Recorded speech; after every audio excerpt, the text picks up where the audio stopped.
o risco tem várias vocações e uma é fazer habitação. Sim. E eu sei até que vocês têm imenso interesse em continuar a fazer e fazer mais.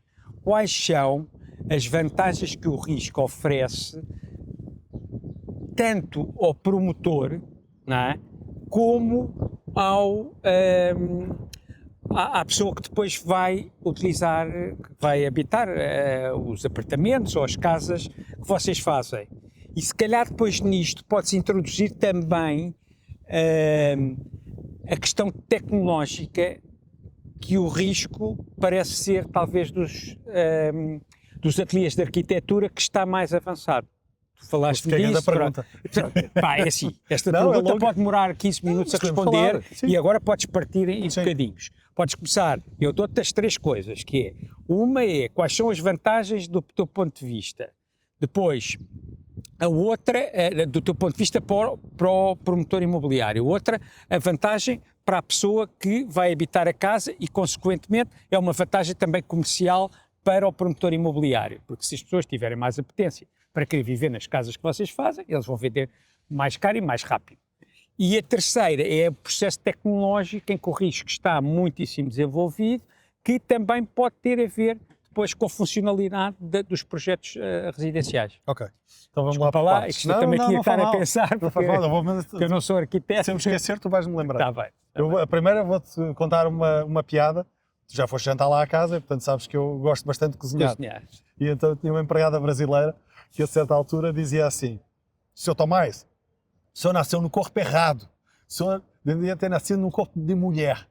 Por que ela dizia isso? Pá, porque eu trato da casa, com muito prazer. Pá, isto para dizer o quê?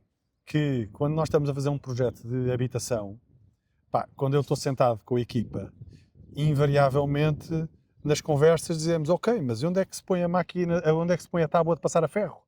E onde é que se põem os panos da cozinha? E onde é que se põe o aspirador? E como é que a pessoa, quando está a fazer a barba, como é que... Isto é uma conversa que o Souto Moura fala muitas vezes, que é, eu tenho que imaginar quando estou a fazer a barba, como é que é a luz para eu ver bem a cara e tal. Ou seja, quero dizer com isto que nós temos essas preocupações. Eu, pessoalmente, tenho muito esse gosto em pensar nesses detalhes da habitação. E eu acho que isso, epá, é decisivo para depois tu ter espaços que são confortáveis e que as pessoas gostam de habitar. Isto cruza com nós termos tido a sorte, acho que posso dizer assim, ou a coincidência, de nos últimos 10 anos termos feito projetos de habitação super diferentes. Nós estamos a acabar um projeto de habitação a custos controlados em Almada. Estamos agora a iniciar a construção de um projeto de 450 apartamentos, vamos lhe chamar de classe média, ali no Lumiar. Fizemos uma coisa de super luxo ali ao pé do Saldanha e fizemos estes apartamentos, que são 60 apartamentos de luxo, se quiseres, mas não de super luxo. Não 4 milhões de euros. Exato. E portanto isso dá-nos uma visão transversal de várias tipologias ou de vários níveis de investimento, e tu tens que adaptar as tuas soluções a esses vários promotores e vários objetivos comerciais. Para resumir aqui as duas coisas que tu disseste, uma é, estás a dizer que, ao contrário de a maior parte dos arquitetos, ou pelo menos uma grande maioria, tu tens a visão do utilizador quando estás a fazer um apartamento. Sim. Estás preocupado com a maneira como a pessoa, no limite, faz a barba, ou onde é que se podem pôr as tábuas de passar a ferro, ou encostar um frigorífico. Portanto, tens uma visão bastante do ponto de vista do utilizador, não é? E a segunda coisa que estavas a dizer é que, a par disso, tem uma visão muito grande, muito alargada da construção residencial, porque fizeram projetos muito diferentes, não é? Sim. Pronto.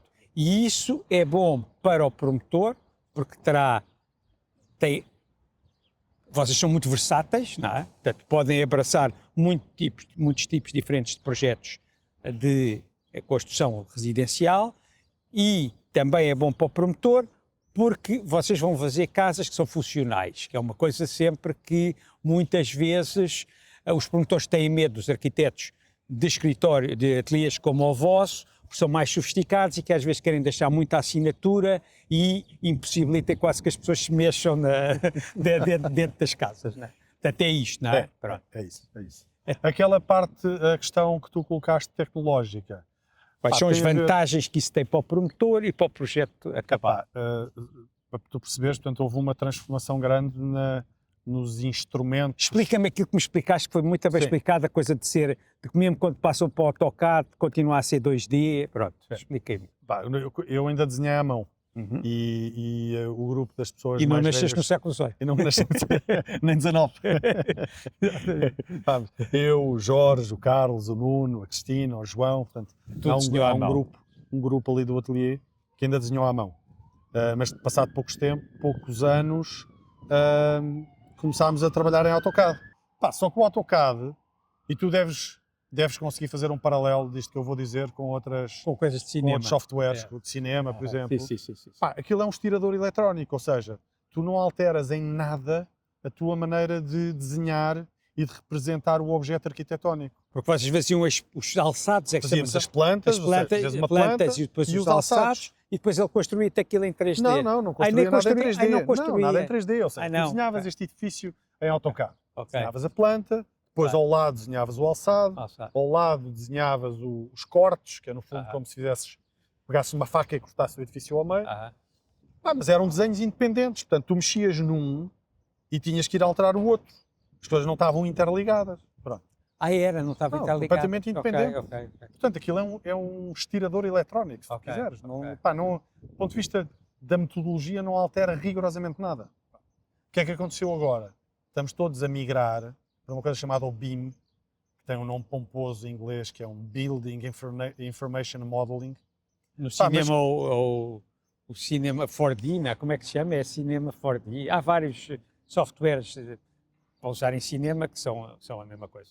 E aquilo implica tu começares a modelar tridimensionalmente o edifício logo de início. Com cubo, não sei o quê. Vais com cubo, vais abrindo buracos que são as janelas, vais modelando aquilo, vais desenhando tudo em 3 dimensões. Portanto, isso significa que quando tu estás a ver um alçado, se tu alargares uma janela no alçado, quando fores ver a planta, a janela alargou. Claro. As coisas estão todas interligadas. Também para as pessoas perceberem melhor isto, é que aquilo depois, o edifício, quando é visto em 3D, nós podemos mexer na câmara que está a ver o edifício. Portanto, quando fazes uma alteração pelo lado de dentro na janela, tens a câmara e se puseres a câmara do lado de fora, essa alteração está lá também. Exatamente. E depois tem outra vantagem, é que se tu tiveres toda a equipa de engenharia a trabalhar no mesmo sistema, tu recebes um desenho, por exemplo, das tubagens todas de águas e esgotos, sobrepões ao teu modelo de arquitetura e as coisas hão de estar a bater no sítio certo, ou em algumas situações tu detectas os erros.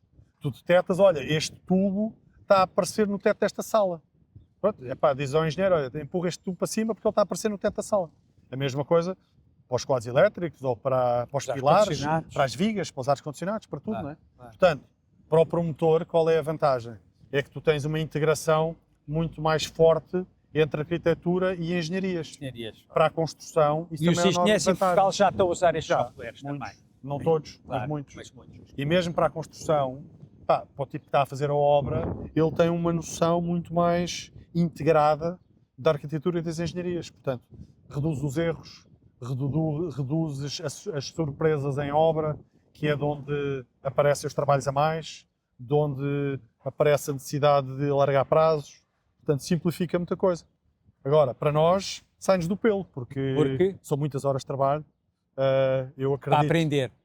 Para aprender e porque te obriga a resolver problemas de projeto que tipicamente tu atiravas mais para a frente. Mas basicamente o que tu me estás a querer dizer, também para resumir outra vez, é que se calhar tu numa determinada parte do projeto trabalhas mais 30 horas e aquilo sai-te do pelo, mas se tu não as tivesses trabalhado nesse tipo de software, mais à frente se calhar perdias 6 meses. Sim. Não, é mais ou menos isso. Não sei se os números são esses, mas... Não, mas sim. Se calhar não é 6 meses, é 3, se calhar é 1 ano. Mas pronto, mas é isto, não é? Vocês passam mais trabalho para o arquiteto, mas vai-se poupar imenso no número de horas e dias que a obra vai ser realizada, porque se consegue antever problemas. Muitas vezes é só quando levantavas a parede, é que olha lá, o tubo agora está aqui. sei o quê, pronto. E vocês dão formação às pessoas todas dentro do Sim, vosso ateliê? Nós temos dado muita formação às pessoas. Já estamos numa fase mais de formação avançada, ou seja, também vamos crescendo um pouco por patamares, não é?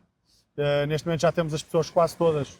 Os arquitetos sénior, os vossos séniores não. Okay. Os séniores não, mas os arquitetos, não os coordenadores. Logo a seguir, mas os séniores, logo sénior. o nível a seguir. Claro, toda a gente já trabalha. Toda a gente já trabalha claro. naquele sistema. E vocês mesmos séniores vão ver já nesse sistema. Não é? E nós, os séniores, também temos tido formação para conseguir falar com as pessoas de outra maneira, não é? Porque claro. nós temos que perceber como é que aquilo se faz. Claro, claro. E portanto tem corrido bem.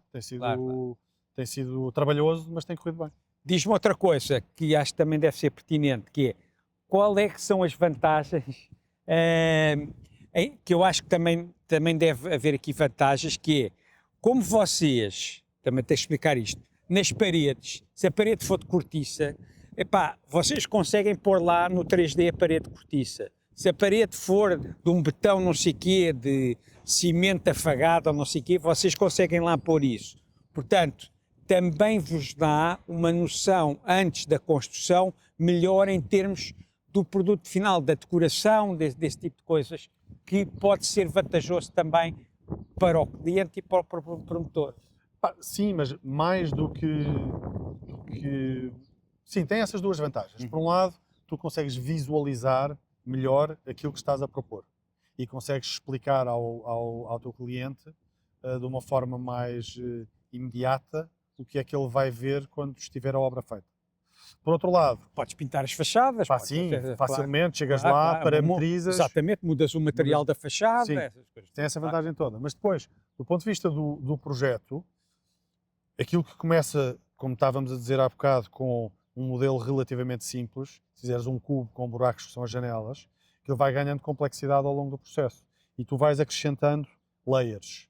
Portanto, quando tu chegas ao fim, ao modelo na fase final, uma parede é uma sanduíche com pão, queijo, fiambre, alface, maionese, aquela coisa toda. Claro. E portanto, no limite, e se aquilo estiver bem feito, se aquilo estiver tudo bem feito, tu chegas ao fim e dizes assim, e vais ao modelo e dizes assim, quantos metros cúbicos de reboco tem? E ele vai estar à procura no modelo todo e tira-te as quantidades de cada um daqueles materiais. Portanto, naquela última fase, em que tu tens que, quando entregas o projeto, tens que dizer quantos metros quadrados de azulejo, quantos metros quadrados de pavimento de pedra, quantos metros quadrados, quantos metros cúbicos disto ou daquele outro, tu podes extrair isso diretamente do modelo. Portanto, isso dá-te um controle brutal sobre o projeto. Isto de alguma maneira é mais notícias para os tipos que fazem os 3Ds, que vocês davam os alçados e depois eles faziam os 3D, porque no fundo esses 3Ds depois agora, se vocês trabalharem bem os projetos, nesses vossos softwares, aquilo depois entrega-vos logo os 3Ds, sim, mas é só pôr uns sofás e... Mas é engraçado porque agora vês que... e uns quadros, umas pinturas pirata. Exato, mas o que é engraçado é se tu vires agora, os gajos que faziam 3D, agora chamam-se... Fashion, não, design de interior, não. 3D artists, Pois, ou rendering artists, claro, não sei muito bem. Portanto, o que é que acontece? Nós fazemos um modelo, e muitas vezes temos tanta coisa para resolver que entregamos um modelo um bocadinho em bruto e há mas para a cadeira do IMS e o não sei o quê, não sei o que mais. Exatamente. E depois fazem outra coisa, que é, hoje em dia... as iluminações. Isso, claro. No cinema é tudo igual. Tu vês como no cinema... Eu tenho a certeza que se fosse arquiteto estava completamente dentro de softwares. Tu vês no cinema, vês nos renders hoje em dia, um render feito uma fachada, com a luz da direita, a luz da esquerda, a luz de fim de tarde, luz da manhã, e aquilo muda completamente. Claro. É um mundo, faz o sol girar, pões iluminações dentro das casas, isso podes fazer tudo, a luz mais difusa, a luz mais dura, é interminável.